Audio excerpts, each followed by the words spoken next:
sobre isso é que nós temos que meditar. Professor Paulo Rabelo de Castro está conversando conosco. Eu quero aproveitar a presença do senhor aqui também para repercutir notícia dos últimos dias a respeito da preocupação com a responsabilidade fiscal do governo. Nós temos acompanhado manifestações de integrantes do governo, ministros, falando em nome do presidente Lula sobre o compromisso de tentar equilibrar as contas e evitar que nós tenhamos esse desequilíbrio já apontado por alguns economistas, alguns que já dizem que o arcabouço fiscal não sobrevive se não tiver corte de despesas. Como é que o senhor está analisando esse momento, nos seus cálculos? O presidente Lula, quando abre a boca, traz um tipo de manifestação e os ministros tentam corrigir e acenar para o mercado financeiro, principalmente, dizendo que o presidente tem sim um compromisso com a responsabilidade fiscal. O dólar subiu bastante nas últimas semanas por conta disso tudo, né, professor? Sim, começando pelo comentário a respeito do dólar, Pedro, é preciso lembrar que o Brasil tem reservas internacionais para fazer a moderação dessa subida especulativa do dólar o tanto que quiser. O Banco Central, neste caso, e mais uma fofoca, né, Cláudio Alberto?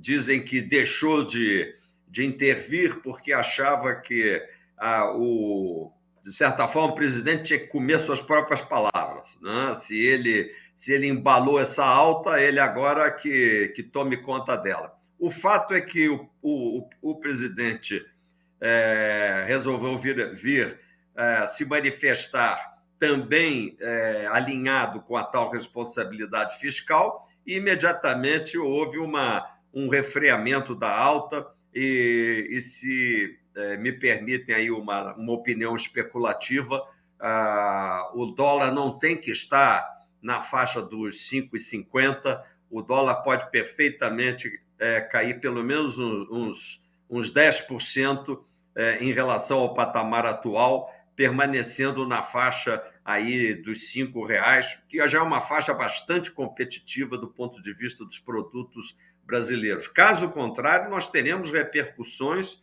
altistas no custo de vida, coisa que já começava a se ensaiar a partir dessa alta do dólar. O Brasil não quer isso. O presidente da República é notoriamente um gastador, de forma que ele agora vir dizer que vai ser obediente ao tal arcabouço fiscal tem em si muito pouca credibilidade. O que repercutiu favoravelmente é o fato de ele não ficar insistindo na bobagem de atacar o presidente do Banco Central e fazer uma política de baixo nível com esse verdadeiro bate-boca que não ajuda o Brasil a andar para frente. O presidente, ele praticamente é o 12º jogador dessa péssima seleção brasileira que acabou de ser desclassificada. Ele devia ser escalado pelo Dorival Júnior. Quem sabe ele pudesse ser até o técnico dessa seleção. Por quê? Porque é uma seleção que não joga. E nós, como país, somos uma seleção que não sabemos jogar. Porque a responsabilidade fiscal é a base de todo compromisso com a arrecadação de tributos. Somos nós, eu dizia, nós consumidores, nós pagadores de impostos, que damos uma contribuição sacrificada para que se gastem esses trilhões. Então, até chega a ser ridículo quando a gente fala em cortar gastos. Ninguém corta coisa nenhuma. Há muitos anos que ninguém corta nenhuma. A proposta é muito mais leve, muito mais suave. Conter gastos. Os gastos estão crescendo a mais de 10% de variação anual. Se eles crescerem 7%, 6%, ainda estarão crescendo e, mesmo assim, não se pode falar em corte de gastos. Nós temos que conter gastos. Nem isso é feito no Brasil. Que o senhor falou do arcabouço fiscal. O arcabouço, que é muito suave, ele foi construído sob uma determinada condição política que dá a ele essas características. A meta para 2025 foi recentemente alterada e o arcabouço não tinha completado um ano. Quer dizer, de um superávit para um déficit zero, mas como ele existe num regime de banda, você tem ali uma margem de até 0,25 que pode precificar um déficit ali adiante. Você falou muito bem, Guilherme. Na realidade, é uma disciplina suave. E é por isso mesmo que a gente perde o jogo no Brasil, porque nós não estamos mais disciplinados o suficiente para pagar o preço da vitória. Nós não queremos, na realidade, reorganizar a economia tal como ela precisa ser reorganizada. Nós jogamos um jogo que é de palco. Nós ficamos arrumando nosso cabelo na frente do espelho em vez de treinar.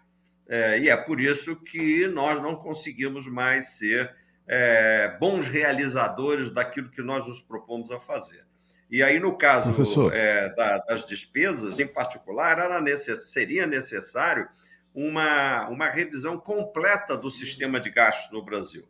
O que invoca, não é, Cláudio, uma outra reforma constitucional, que é a reforma que no Congresso se chama de administrativo. Chegou a estar na pauta do presidente Arthur Lira. Aparentemente, ele vai encerrar o mandato dele como presidente da Câmara sem entregar isso que ele chegou a aventar como uma possibilidade de votação, a reforma administrativa. Mas já se fala também de uma nova reforma previdenciária. Sim, porque na Previdência, aqueles que já pagam as contribuiçõs normais são sempre encarados como os que têm que pagar mais ainda. E há vários setores que são tratados de forma subvencionada.